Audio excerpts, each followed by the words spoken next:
அனைத்து உள்ளங்களுக்கும் என் அன்பான வணக்கங்கள். இன்றைக்கி நாம் பார்க்க போகிற கதை அறைக்குள் இருந்தவன். எழுதியவர் திருமதி அம்பை அவர்கள். வாசிப்பவர் இந்துமதி உதயகுமார். பெங்களூரு சிக்பெட்டின் அந்த சிறிய சந்து அவள் கண்முன் விரிந்தது. பெரிய தெருவின் கும்பலிலிருந்து மீண்டும் இதனுள் நுழையும் முன்பே ஒரு கையால் மூக்கையும் இன்னொரு கையால் புடவையையோ வேஷ்டியையோ தூக்கி பிடித்து கொண்டு வரவேண்டிய சந்து அது. ஒரு கையில் பள்ளி புத்தகங்களை தாங்கிக் கொண்டு பை கொண்டு போவது நாகரிகமில்லை. எவ்வளவு புத்தகங்கள் ஆனாலும் கைவலிக்க எடுத்து போவதுதான் அவள் பள்ளி செல்லும் காலத்து வழக்கம். இன்னொரு கையால் பாவாடையை தாவணியோடு தூக்கி பிடித்தவாறே வீடு வரும் வரை மூச்சு விடாமல் ஓடுவாள் அவள். வீடு ஒன்றும் ஆஹா என்று மூச்சை விடும்படியானது இல்லை. முன்னறையில் பாதி இடம் அம்மா விற்பதற்கு இட்டு வைத்த அப்பளங்களை பரப்பவே போய்விடும். மீதி இடத்தில் அப்பா முடங்கி கிடப்பார். அப்பாவின் பேச்சோ முனகலோ முகபாவமோ ஒன்றும் சரியாக நினைவு வருவதில்லை. ஒரு நாள் மழையில் நனைந்து கொண்டு தாவணி தலைப்பில் புத்தகங்களை மூடியவாறே ஓடி வந்ததும் வீட்டில் அடியெடுத்து வைத்தவுடன் முன்கூடத்தில் அப்பளங்கள் எல்லாம் இல்லாமல் அப்பா மாத்திரம் நீண்டு படுத்திருந்ததும் இவளை பார்த்தவுடன் துளி கூட அழாமல் அம்மா அவர் கதை முடிந்தது என்று அவரை நோக்கி கையை காட்டியவுடன் அவள் பார்த்த அப்பாவின் முகம்தான் நினைவு வருகிறது. அவர் அன்று மூச்சு விடுவதை தான் நிறுத்தினார், அவ்வளவுதான். அதற்கு முன்பே அவர் வாழ வேண்டும் என்ற ஆசை மடிந்து செத்தாகிவிட்டது. எல்லா வசதிகளும் உடைய விசாலமான சமையல் அறையில் அமர்ந்து கொண்டு குளிர்பதன பெட்டியிலிருந்து எடுத்த பழரசத்தை சுவைத்து கொண்டிருந்த தனக்கு அந்த நாற்று சந்தும் என்றோ செத்துப்போன உபயோகமில்லாத அப்பாவும் நினைவு வந்தது. அவளுக்கே வேடிக்கையாக இருந்தது. அவளுக்கு இங்கே என்ன குறை? கொன்னுடுவேன், கத்தியால் துண்டு துண்டா நறுக்கி. டேய் வேண்டாண்டா, அழுவேன். அந்த வீட்டின் மூலையிலிருந்த அறையிலிருந்து சத்தம் வர ஆரம்பித்தது. அவள் மெல்ல எழுந்து சென்றாள். முன்கூடத்தில் மாமியார் உட்கார்ந்து அந்த வார பத்திரிகை ஒன்றை படித்து கொண்டிருந்தாள். அவன் கத்துறான், என்னன்னு போய் பாரு என்றாள். அறைக்கு அருகில் சென்று அதில் இருந்த ஒரே ஒரு ஜன்னலை மெல்ல திறந்து எட்டி பார்த்தாள். வேஷ்டி நெகிழ்ந்து விழ அறையில் அங்கும் இங்கும் கத்திக்கொண்டே ஓடிக்கொண்டிருந்தான் அவன். ஷ், சத்தம் போடக்கூடாது. அவன் சட்டென்று திரும்பி பார்த்தான். உதட்டில் கை வைத்து கூடத்து பக்கம் கையை காட்டி, திட்டுவா அப்புறம், பேசாம இருக்கணும் என்றாள். என்னை வெளியில விட்டுடேண்டி, கதவு கெட்டு போயிடுத்து, திறக்க முடியாது. அவன் ஜன்னல் அருகே வந்தான். நேக்கு ஒரு சுத்தித்தா, நான் உடைச்சிடுவேன். என்று மறுத்தாள். ஜன்னல் வழியாக கையை நீட்டி அவள் கழுத்தில் தொங்கிய சங்கிலியை பற்றினான். இது தாயேண்டி. அவன் பிடியில் அகப்பட்டு கொண்டிருந்த அந்த சங்கிலியை அவள் குனிந்து பார்த்தாள். தங்க குண்டுகள் கோர்க்கப்பட்டு லிங்கம் வரைந்த பா வடிவ சின்னம் அதில் இருந்தது. அவன் முரட்டு கரத்திலிருந்து அதை விடுவித்தாள். அப்படியெல்லாம் கேட்கக்கூடாது, அம்மா திட்டுவா. அவன் மெல்ல கிசுகிசுத்தான். நானும் நீயுமா அம்மாவை கொன்னுடலாமா? ஓ, ஆனாக்கா சும்மா பேசாமல் இருக்கணும், இல்லாட்டா இல்லை. சரி, நீ சுற்றி கொண்டு வா. தலையை ஆட்டிவிட்டு ஜன்னலை சாத்தினாள். திரும்ப சமையலறைக்கு போகும் வழியில் மார்பில் மீது நெளிந்த அந்த சங்கிலியை பார்த்து கொண்டாள். ஹா, வறுமை எப்படிப்பட்ட ஒன்று! பசி, வயிறு புதையுண்டு போக நாவின் சுவை காம்புகள் மண்ணை கண்டாலும் ஊரல் எடுக்க, பிச்சைக்காரன் குவளையில் இருக்கும் கதம்ப சோறு கூட வயிற்றில் விழக்கூடிய சுவையுள்ளதாக தோன்றும் பசியை அவளுக்கு தெரியும். அம்மா அவளிடம், அப்பாவும் போயாச்சு, அவர் வைத்தியத்துக்கான கடன் தலைக்கு மேலே இருக்கு, புஸ்தகத்தை எல்லாம் கட்டி மூளையிலே வை என்று சொன்னபோது புத்தகங்களை கட்டி கொண்டு அழுதாளே, அம்மாவை வாய்விட்டு சபித்தாளே. அப்போது கூட இப்படி ஒரு வறுமையை அவள் கற்பனை செய்யவில்லை. அப்படி 3 வருடங்கள். அப்படி அதன் பின் இந்த வீட்டில் சமையல்காரியாக இருந்தாள். சம்பளத்தில் 3/4 பகுதி கடன் அடைக்க போய்விடும். 2 முறைகள் அம்மாவுடன் கூடமாட வேலை செய்ய அவளும் வந்ததுண்டு. அப்படி ஒரு முறை வந்தபோது தான் அந்த வீட்டு எஜமானி கேட்டாள். சமையலறைக்கே வந்து இடுப்பில் கை வைத்தபடி, என்ன ரங்கம்மா, இவளுக்கு என்ன வயசு என்றாள். 19 மாமி. நடுநடுவே பணம் இல்லாமல் படிப்பு விட்டு போயிடுத்து, இல்லாட்டா இப்போது வேலையில் இருப்பா. படிப்பும் அரைகுறையாக போச்சு. யாராவது உங்களை மாதிரி இருக்கவா படிக்க வச்சா உண்டு. பேச்சுக்கு இடையிலே தன் தேவைகளை உணர்த்துவதில் அம்மாவுக்கு நிகரே கிடையாது. என்ன படிப்பு வேண்டியிருக்கு, சமத்தா லட்சணமாக இருக்கா, என் பிள்ளைக்கு தரியா? அயர்ந்து போய் நின்றாள் அம்மா. 3 பிள்ளைகள் அந்த வீட்டில். மூத்தவனை அவள் பார்த்ததே கிடையாது. அவன் கத்தலை மட்டுமே கேட்டதுண்டு. 2ஆம் பிள்ளையும் 3ஆம் பிள்ளையும் ஏதோ பெரிய படிப்பு படித்து கொண்டிருந்தார்கள். நடுங்கும் குரலில், எந்த பிள்ளையை சொல்றேல் என்றாள் அம்மா. மூத்தவனை தான். அவனை கவனிச்சுக்கவும் ஒரு ஆள் வேணுமோ இல்லையோ. என் மனசு என்னைக்குமே இலகிய மனசு. உன் நிலைமை எனக்கு தெரியும். உன் பொண்ணுக்கும் என்னால் விடிவு வரட்டுமே. வேற பொண்ணு கிடைக்காதா என்ன? கிடைக்கும். ஒரு ஏழை பொண்ணு நம்மால் நல்லபடியாக வாழட்டுமேன்னு தான் சொல்கிறேன். என்ன சொல்கிற? யோசிச்சு என்று அம்மா திணறினாள். மாதம் உனக்கு பணம் அனுப்பிடுவேன். நீ இப்படி வேலை பண்ண வேண்டாம். நாளைக்கு சொல்கிறேனே மாமி. சரி. அம்மா பெண்ணை திரும்பி பார்க்கவே இல்லை, பேசவே இல்லை. அன்று இரவு வீட்டில் வெறும் காய்ந்த ரொட்டி துண்டையும் தண்ணீரையும் சாப்பிட்டு விட்டு படுத்தபோது அந்த விசாலமான சமையலறையும் நடக்க நடக்க நீளும் தோட்டமும் அவள் மனதில் விஸ்வரூபம் எடுத்தன. அம்மாவின் மெலிந்த தோற்றமோ அவள் எதிர்கால சுகமோ அவள் மனதில் தோன்றி அவளுக்காக செய்ய வேண்டும் என்ற தியாக மனப்பான்மையெல்லாம் அவளுக்கு ஏற்படவில்லை. அந்த சந்தின் அழுக்கிலிருந்து விடுதலை தரக்கூடிய வாயிலாகத்தான் இதை அவள் எண்ணினாள். அதனால் அவள் அம்மாவும் சுகப்பட போவது இரட்டிப்பு லாபமாகப்பட்டது. இளமை என்ற ஒன்று உண்டு, அதற்கு சில ஆசைகள் உண்டு என்பது ஏனோ அப்போது அவளுக்கு தோன்றவில்லை. ரொட்டி துண்டு மட்டுமே உள்ள வெற்று வயிற்றில் பருவ கற்பனைகளை மனதில் ஓடவிட அவள் திரையுலக கதாநாயகியாக இருக்கவில்லை. அவள் வெறும் பெங்களூரு சிக்பெட்டின் சந்தில் உள்ள ரங்கம்மாவின் பட்டினிக்கு துணை வந்தவள். அப்படி இருந்ததால் தான் அவள் அந்த முடிவையும் எடுத்தாள். யாருக்கும் அறிவிக்க வேண்டிய அவசியமில்லாமல் அந்த பெரிய வீட்டின் முன் கூடத்திலேயே சம்பிரதாயத்திற்கு அவன் கையில் தாலியை கொடுத்து பின்பு தானே வாங்கி கட்டிக்கொண்டு அவள் கல்யாணம் நடந்தது. அவள் மனம் என்னமோ அதற்கு பின் கிடைக்கப் போகும் அறுசுவை உண்டி பற்றியே எண்ணிக்கொண்டிருந்தது என்றால் மிக இல்லை. அந்த கல்யாணத்திலிருந்து வேறு எதை அவள் எதிர்பார்த்திருக்க முடியும்? தலையை களைத்து கொண்டு உடையை கிழித்து கொண்டு அறையில் அடைப்பட்டு கிடந்த அவனிடம் அவளுக்கு மனைவி என்ற முறையில் எந்த அன்பும் தோன்றவில்லை. ஆனால் முகம் சுளிக்காமல் அவள் அவனை கவனித்து கொண்டாள். ஒவ்வொரு முறை வயிறு நிறைய உண்ணும் போதும் அந்த அறைக்குள் இருந்தவனுக்கு நன்றி செலுத்தி கொண்டாள். வேறு எந்த வகையிலும் பிணைப்பு ஏற்பட வகையில்லாத போது இந்த உணர்வே அவன் எந்த வகையிலும் துன்பப்படக்கூடாது என்று அவள் நினைக்கும் அளவுக்கு அவளை அவனிடம் நெருங்க வைத்தது. சில சமயம் சமையலறையில் அவள் வேலையாக இருப்பாள். அறையிலிருந்து சத்தம் அதிகரிக்கும் போது, இந்த கழுதை பையில இன்னைக்கு உண்டு இல்லைன்னு ஆக்கிடுறேன் என்று கத்திக்கொண்டே மாமனார் போவது காதில் விழும். அதைத் தொடர்ந்து அடிக்கும் சத்தமும் அவன் ஓலமும் கேட்கும்போது அந்த கூக்குரல் ஜிவ் என்று இவள் நரம்புகளில் ஏறி அவள் உடலில் ஒரு பகுதி ஓலமிடுவது போன்ற உணர்வு அவளுக்கு ஏற்பட்டதுண்டு. ஓரிரு முறைக்கு பின் ஒரு தடவை மாமனார் கோபமாக கத்தியவாறே போன போது இவள் பாய்ந்து போய் அவர் முன்னால் நின்று கொண்டாள். தயவு செய்து அவரை அடிக்க வேண்டாம் என்று சொல்லி முடிப்பதற்குள் குரல் கம்மி அழுகை வெடித்து விட்டது.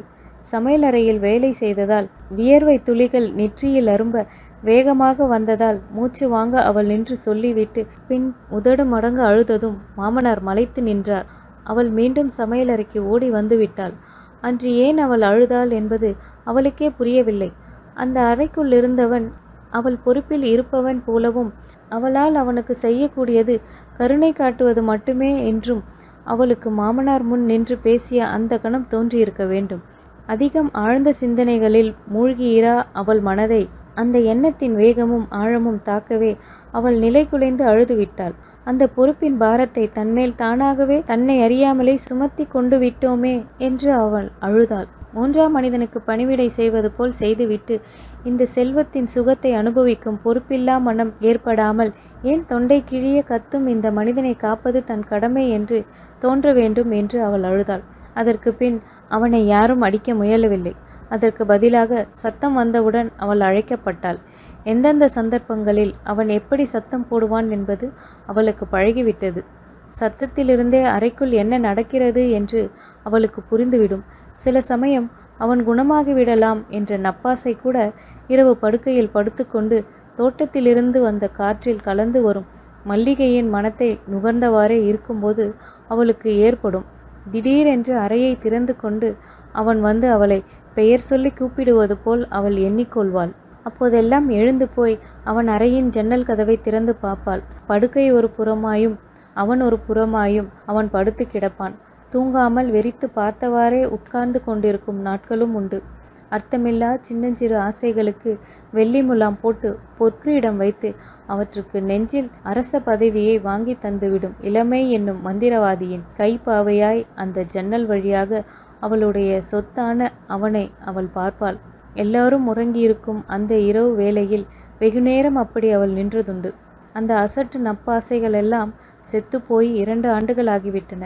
இன்று அவனை அடக்கிவிட்டு சமையலறையில் அமர்ந்ததும் அப்பளங்கள் பரப்பப்பட்டிருக்கும் ஒரு சிறிய வீட்டில் வறுமை அவள் மென்மை குணங்களை காவு வாங்கிவிட்டதால் அடிக்கடி எரிந்து விழும் அம்மாவின் வசவை வாங்கி கட்டி கொண்டு இருக்க வேண்டும் போல தோன்றியது. இந்த வீட்டின் நுழையும் முன்பு 10 ரூபாய்க்கு முரட்டு கைத்தறி சேலை, கத்திரிப்பூ நிறத்தில் பூ அச்சிட்டது அம்மா வாங்கி தந்தாளே, அதை கட்டி கொண்டு போய் கதவை தட்டி அம்மாவை ஆச்சரியத்துக்குள்ளாக்க வேண்டும் என்று தோன்றியது. அதை நினைத்த மறு வினாடியே மூடியிருக்கும் ஒரு அறை ஒன்று அவள் ஞாபகம் வந்தது. பரிதாபகரமான பார்வையுடன் வாய்விட்டு கத்தும் அவனை எண்ணிக்கொண்டாள். இங்கே இவர்களிடம் அடிவாங்கி கொண்டு இருக்க அவனை விட்டு போக முடியாமல் கருணை அவள் நெஞ்சை அடைத்து கொண்டது. அவள் சமையலறை சுவரில் சாய்ந்து கொண்டிருந்த போதே இதுவரை அவள் கேட்டறியாத கதறல் அந்த அறையிலிருந்து வேகமாக ஓடும் வண்டியை திடீரென நிறுத்தும் கீச்சு ஓசையுடன் எழுந்தது. அடிவயிற்றில் நெருப்பு துண்டு ஒன்று புரண்டது. பதறிக்கொண்டு ஓடினாள். அவளுக்கு முன்பு மாமியார் சென்றிருந்தான். ஜன்னலை திறந்து பார்த்து முகமெல்லாம் வெளிர அவன் ஸ்தூல சரீரம் மெல்ல நடுங்க நின்றிருந்த அவளை நொடியில் அப்புறம் தள்ளிவிட்டு பார்த்தாள். நெற்றி, கன்னம், முகவாய் எல்லாம் உறுதி பெருக அவள் விழுந்து கிடந்தாள். சுவரிலிருந்து பறித்த ஆணி ஒன்று வலது கையில் இருந்தது. பாய்ந்து கதவை திறந்து உள்ளே அவன் அருகே சென்றாள். நொடிக்கு 1000 உளரும் அவன் பேசாமல் இருந்தான். சாதாரணமாக வெறி வரும்போது மற்றவர்களைத்தான் அவன் காயப்படுத்துவான். பல முறைகள் அவன் அறைக்குள் அடைபட்டிருப்பது அவள் மனதுக்கு வேதனையாக இருந்தாலும் வெளியே வரும் சில நேரம் அவன் ஆடுவதை பார்த்து அவளே பயந்ததுண்டு. 2ஆம் பையன் சந்தானம் மேஜை மேல் டீ சட்டத்தை வைத்து படம் வரைந்து கொண்டிருந்த வேளையில் ஒரு முறை கதவை எப்படியோ திறந்து கொண்டு அவன் உள்ளே வந்து 1 வார கால வேலையை ஒரு நொடியில் கிழித்தெறிந்தான். சந்தானம் தடுக்க முற்பட்டபோது அதே சட்டத்தால் நெற்றியில் அடி விழுந்தது. 4 வேலைக்காரர்கள் வந்து இழுத்து கொண்டு போனார்கள். அவள் சந்தானத்திடம் ஓடினாள். அதற்கு முன்பு வரை அவள் அவனிடம் பேசியது கூட இல்லை. ரொம்ப அடிபட்டுடுத்தா, நான் மருந்து போடுறேன். கை பஞ்சையும் டிஞ்சரையும் ஒற்றி பரபரவென்று வேலை செய்தது. யாருக்கு வேணும் மருந்து? அந்த ரூமிலே இருக்கிறவன் ஒழிஞ்சாதான் இந்த வீட்டில் நிம்மதி. நான் அவனை வெறுக்கிறேன் என்று மேஜையை குத்தினான் சந்தானம். அவள் பேசாமல் நின்று கொண்டிருந்தாள். அந்த திட்டுக்கெல்லாம் அவளே உரியவள் போல் பொறுமையாக நின்று கொண்டிருந்தாள். சந்தானத்தின் வெறுப்பை, ஏன் அந்த வீட்டின் எல்லோரின் வெறுப்பையும் அவளால் புரிந்து கொள்ள முடிந்தது. அவனை பார்த்துவிட்டு மேலும் கத்தினான் சந்தானம். நீ ஒன்றும் உம்முன்னு நிற்க வேண்டாம். நான் சொல்கிறது தப்பு மாதிரி பார்க்க வேண்டாம். நான் நீங்கள் சொல்கிறது தப்புன்னு சொல்லலையே. அவர் அப்படி இருக்கிறதால தானே நான் இப்படி இங்கே முன்னால் நின்று பேச முடியுது. இல்லாட்டா இந்த வீட்டில் நுழைய எனக்கு ஏது யோக்கியதை? பாலாவும் தயிராவும் நான் சாப்பிட்றேனே, அதுக்காகவாவது அவருக்கு விழற வசவை நான் ஏற்றுக்க வேண்டாமா? உங்கள் வீட்டு ஜூலி கூட சாப்பாடு போட்டவுடன் வாளை ஆற்றுதே என்றாள் அவள். அதன் பின் அவன் அறை எப்போதுமே ஜாக்கிரதையாக மூடப்பட்டது அவளால். இப்படி மற்றவர்களை ஹிம்சை செய்து அட்டூழியம் செய்த அவன் எல்லா கோபத்தையும் தன்மேலேயே காட்டிக்கொண்டு விழுந்து கிடந்தான். மாமி, மூச்சு பேச்சு இல்லையே மாமி என்றாள். பாவி பாவி, இப்படி செய்துக்கிட்டானே, இரத்தத்தை பார்த்தாலே எனக்கு இரத்த கொதிப்பு வந்துருமே. அவனை வழக்கமாக கவனிக்கும் டாக்டர் இந்நேரம் ஆஸ்பத்திரியில் இருப்பார். ஃபோன் செய்து பயனில்லை, யாரும் எடுக்க மாட்டார்கள். எடுத்தாலும் அவர் இல்லை என்று விடுவார்கள். நீங்க இங்கே இருங்கோ, நான் டாக்டரை கூட்டிண்டு வரேன் என்று விட்டு எழுந்தாள். வெளியே வந்து டிரைவரை காரை எடுக்கச் சொன்னாள். வேகமாக வேகமாக என்று பரபரத்தாள். அதிர்ஷ்டவசமாக ஆஸ்பத்திரி வாயிலில் டாக்டர் அகப்பட்டார். டாக்டர் டாக்டர், மல்லேஸ்வரம் 6வது மெயின் ரோட்டுக்கு வரணும். உங்க பேஷண்ட்டு தான். பேச்சு மூச்சு இல்லை டாக்டர் என்று நாக்குளற கூறினாள். அவளை ஒரு முறை பார்த்துவிட்டு மருந்து பையுடன் காரில் நுழைந்தார். என்னம்மா ஆச்சு? தன்னையே ஆணியால் குத்திண்டார் டாக்டர். பேசாமல் ஆஸ்பத்திரியில் சேர்த்துட்டு நிம்மதியாக இருக்கலாம். அவள் பதில் பேசவில்லை. அப்போது பேச எந்த சொற்களும் அவள் மனதில் உருவாகவில்லை. 1000 சொற்கள் ஒரேடியாக மனதில் எழுந்து புகையாய் பிசுபிசுத்து போயின. குருதி படிந்த அந்த முகம் மனதில் தோன்றி எல்லா எண்ணங்களையும் அந்த குருதியே அடித்து போயிற்று. கார் வீட்டை அடைந்ததும் துள்ளி குதித்து வீட்டை நோக்கி ஓடினாள். டாக்டரால் அவளை எட்டி பிடிக்க முடியவில்லை. அவன் அறையை நோக்கி பறந்தாள். என்ன ஆயிற்று மாமி, எப்படி இருக்கிறார் என்றாள். மாமியார் பதில் சொல்லும் முன் டாக்டர் உள்ளே நுழைந்தார். எதுவும் பேசாமல் அவனை படுக்கையில் கிடத்தினார். இரத்தத்தை துடைத்து மருந்திட்டார். கையில் ஊசி போட்டார். சிறிது நேரம் கழித்து அவன் கண் விழித்தான். கவனமாக பார்த்துண்டா ஒன்றும் ஆகாது. நல்லா ஜுரம் அடிக்கும். மருந்து ஒழுங்காக தரணும். நர்ஸ் அனுப்பி வைக்கட்டுமா? நானே பார்த்துப்பேன் டாக்டர். சரி, நான் மருந்து கொடுத்து அனுப்புகிறேன். மாமியாருடன் அவர் வெளியே போனார். அம்மா, தன்னையே தாக்கிக்கிற திருப்பம் இது. இனிமே ஒரு ஊசியை கூட நீங்கள் அவன் பக்கம் வைக்க முடியாது. ஏன் இந்த கஷ்டம்? பேசாமல் ஆஸ்பத்திரியில் சேர்த்துடுங்க. மாதம் மாதம் பணம் கட்டினா போதும் என்று டாக்டர் கூறுவது அவள் காதில் விழுந்தது. குணமே ஆகாதுன்னு தான் சொல்லிட்டேலே, அப்புறம் ஆஸ்பத்திரியில் சேர்த்து என்ன பிரயோஜனம்? அவனுக்கும் பாதுகாப்பு, உங்களுக்கும் சௌகரியம், அப்புறம் உங்கள் இஷ்டம். கண் விழித்ததும் தன் வசத்தில் இல்லாமல் சோர்வுற்று இருக்கும் அவனை அவள் பார்த்தாள். இப்படி பண்ணிக்கலாமா என்று மிருதுவாக அவனுக்கு புரிய வைப்பது போல் கேட்டாள். பாதி நீளமும் பாதி ரோஜா வண்ணமுமாய் வீங்கி கிடந்த முகத்தை தடவி தந்தாள். சிறிது நாழிகைக்கு பிறகு டாக்டரின் சொந்த மருத்துவ சாலையில் பணியாற்றும் பெண் ஒருத்தி மருந்துடன் வந்தாள். இந்த மருந்து ஜுரம் ஜாஸ்தியானா தரணும். இது ஒழுங்கா 4 டோஸ் இன்னைக்கு ராத்திரி கண் விழிச்சு தரணும். உங்களாலே முடியுமா? இல்லை நான் இருக்கட்டுமா? அப்புறம் ஏதாவது ஆனால் டாக்டர் ஓடி வரணும். நான் மருந்து ஒழுங்காய் தருவேன், நீங்கள் இருக்க வேண்டாம். அவன் அப்படி சோர்வாகவே நிறைய நாட்கள் இருக்க வேண்டும் போல் அவளுக்கு ஒரு அசட்டு ஆசை ஏற்பட்டது. பைத்தியமாக அல்லாமல் பாதி நினைவுடன் அவள் கைக்கு அடங்கியவனாக அவன் படுத்திருந்தது முட்புதர்களுக்கு நடுவே ஒரு பசுந்தழையாய் அவள் மனதை குளிர்வித்தது. அதே சமயம் அவன் விழித்து இதே அறையில் சத்தம் போட்டுக்கொண்டு இருந்தால் கூட போதும், இப்படி பலவீனமாக படுத்திருக்க வேண்டாம் என்றும் தோன்றியது. சந்தானம், அவனுக்கு மூத்தவன் பாலாஜி, இருவரும் வந்து பார்த்து விட்டு போனார்கள். மாமனார் வந்து பார்த்து விட்டு, தன்னையே அடிச்சுக்க ஆரம்பிச்சாச்சா, எல்லாம் என் போன ஜென்ம விதி பயன் என்று தலையிலேயே அடித்து கொண்டார். மருந்து நேரப்படி தர சந்தானத்தின் அறையில் அவள் பார்த்திருந்த மேஜை கடிகாரத்தை எடுத்து வர போனாள். சந்தானத்தின் அறை கதவு சாத்தியிருந்தது. உள்ளே பேச்சு குரல் கேட்டது. சாவி துவாரத்தின் வழியாக குனிந்து பார்த்தாள். சந்தானம் மேஜை மேல் ஏறி உட்கார்ந்து கொண்டிருந்தான். பாலாஜி நாற்காலியில், மாமனாரும் மாமியாரும் வேறு 2 நாற்காலிகளில் உட்கார்ந்திருந்தனர். சந்தானம் ஆரம்பத்திலிருந்த வாக்கியத்தின் கடைசி பகுதி மட்டுமே அவள் காதுக்கு எட்டியது. இல்லையா, நம்ம கிட்ட இப்படி வீட்டிலேயே வச்சுட்டு ஏன் அவஸ்தப்படணும்? ஆஸ்பத்திரிக்கு அனுப்பினா வீண் செலவு தான், குணமாகாதாமே? பாலாஜி குறுக்கிட்டான். செலவானா பரவாயில்லம்மா, நாளைக்கு என்னோட வேலையில் இருப்பவர்களை இங்கே நான் எப்படி அழைச்சிட்டு வர முடியும்? எனக்கு ஒரு அந்தஸ்து இல்லையா? வாழ்நாள் முழுசும் அவன் இப்படி தான் இருக்க போறானாம். டாக்டர் சொல்றாரு. இப்படியே ரூமில் போட்டு வைக்க முடியுமா? அதுவும் தன்னையே அடிச்சுக்க ஆரம்பிச்சிருக்கான். எவ்வளவு ஜாக்கிரதையாக பார்த்துக்கணும் தெரியுமா? அந்த பொண்ணு பார்த்துப்பாடா.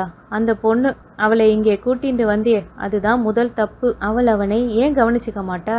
அவன் இருக்கிற வரைக்கும் தானே அவளுக்கு இங்கே இடம். பாலாஜி ஆத்திரத்துடன் கூறினான். அம்மா, அவன் பைத்தியம் முத்தி போயிடுது. இனிமே அவளை அனுப்பிட வேண்டியதான். அவகிட்ட 1000 2000 கொடுத்துட்டு போக சொல்லு. பெங்களூரை விட்டு போனா அவளுக்கு வேற கல்யாணம் கூட ஆகலாம். இது சந்தானம். அவன் சொன்னதில் எந்த விரசமும் இருப்பதாக அவளுக்கு படவில்லை.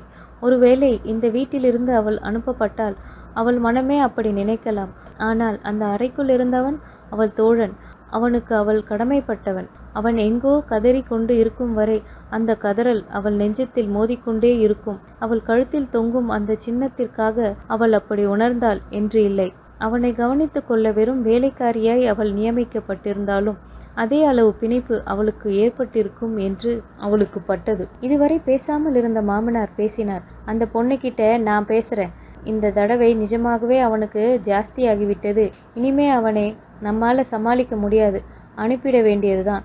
வேறு விஷயங்களை பற்றி அவர்கள் பேச ஆரம்பித்த பிறகு மெல்ல அவள் அறை கதவை தட்டினாள்.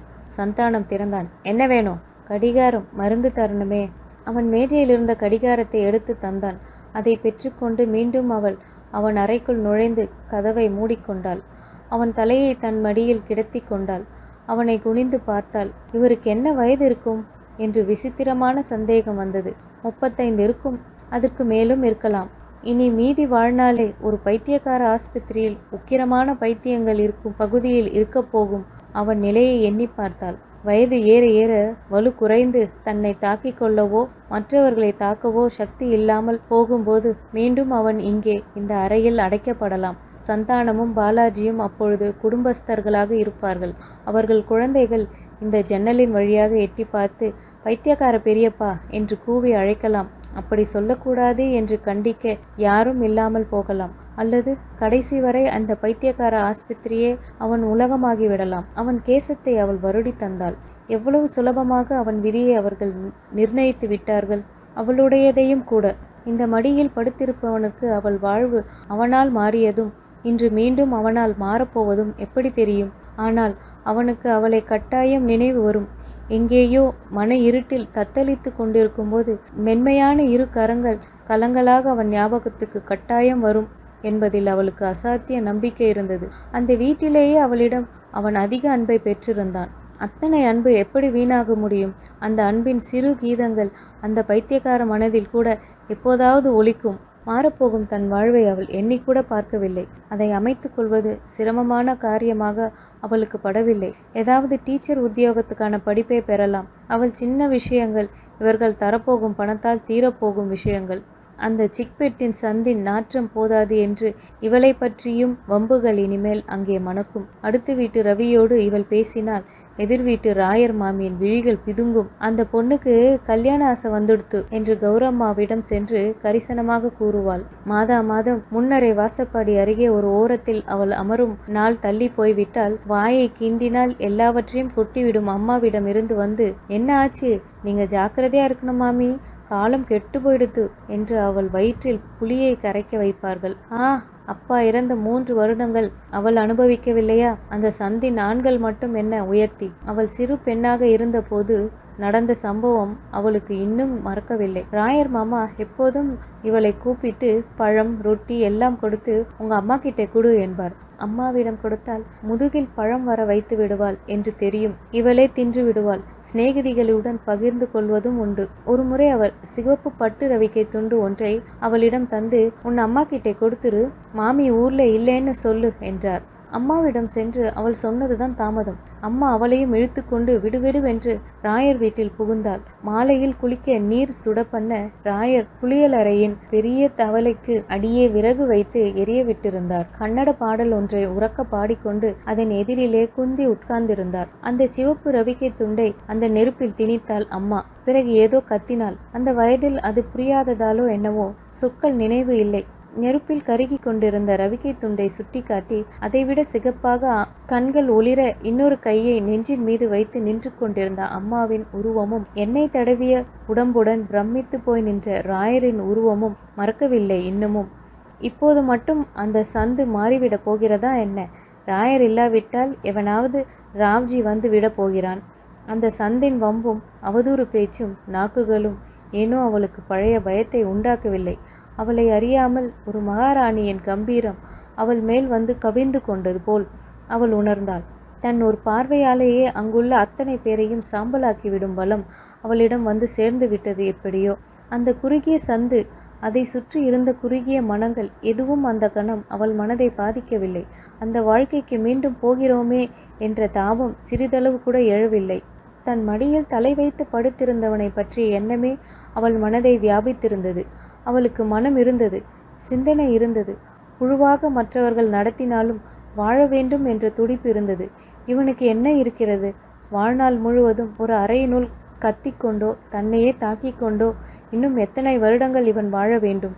அவள் வீடு இருக்கும் சந்தின் முனையில் ஒரு அரச மரமும் அதை சுற்றி மேடையும் உண்டு. அங்கு படியருகே எப்போதும் நாக்கை தொங்க போட்டுக்கொண்டு கருப்பு நாய் ஒன்று உட்கார்ந்திருக்கும். சில வருடங்களுக்கு முன்னால் பள்ளியிலிருந்து வரும்போது அதன் வாலை இழுத்து விளையாடாமல் எந்த குழந்தையும் வீட்டுக்கு போகாது. ஞாயிற்றுக்கிழமை ஒரு நாள் அம்மாவோட அப்பளம் இட்டு கொண்டிருந்த போது அதன் ஓலம் கேட்டது. எழை நினைத்த அவளை அம்மா அடக்கிவிட்டாள். அந்த நாய்க்கு வெறி பிடிச்சிடுத்து. அதனால தடியால அடிக்கிறா. நாய் வண்டி வந்து பிடிச்சிண்டு போயிடும் கொஞ்ச நாழில, நீ போகாதே என்றாள். அதை கொன்னுடுவாளாமா என்று கேட்டுவிட்டு போவென்று அழுதாள் அவள். இல்லாட்டா அதுக்கும் கஷ்டம், மற்றவாளுக்கும் கஷ்டம் இல்லையா? கடிச்சிடுமே சனியே என்றாள் அம்மா. அவள் அப்பளம் இடுவதை நிறுத்திவிட்டு அந்த கருப்பனுக்காக முழங்காலை கட்டி கொண்டு அழுதாள். இந்த வீட்டில் இருப்பவர்களுக்கும் தாங்கள் கருணை மனம் படைத்தவர்கள் என்ற எண்ணம். அதனால்தான் ஏதோ ஆஸ்பத்திரியில் இவனை உழலவிடப் போகிறார்கள். இந்த குழப்பத்திலேயே யாரும் இல்லாதவனாக அவனை நீடிக்க விடப் போகிறார்கள். அவன் ஆதரிக்க அருகில் இல்லாத ஓர் இடத்தில் அவன் இருப்பது அவளால் ஏற்றுக்கொள்ள முடியவில்லை. தன்னந்தனியாய் அவன் ஒரு ஆஸ்பத்திரியில் அலைவதை அவளால் நினைத்து பார்க்க முடியவில்லை. அந்த ஆஸ்பத்திரியில் இருப்பவர்கள் எல்லாம் பைத்தியங்கள் இல்லையோ? தற்சமயம் பாதி நினைவோடு படுத்திருக்கும் அவனை அந்த மற்ற பைத்தியங்களைப் போல ஒருவனாக அவளால் எண்ண முடியவில்லை. அந்த ஜுரத்திலிருந்து விழித்ததும் தொண்டை கமர கத்தும் ஒருவனாய், சந்தானம், பாலாஜி எல்லாருக்கும் வேண்டப்படாதவனாய், பைத்தியக்கார ஆஸ்பத்திரியில் சேரப்போகும் ஒருவனாய் அவன் மாறிவிடுவான் என்ற நினைவு வந்ததும் அவன் மேல் அவளுக்கு பரிதாபம் மிகுந்தது.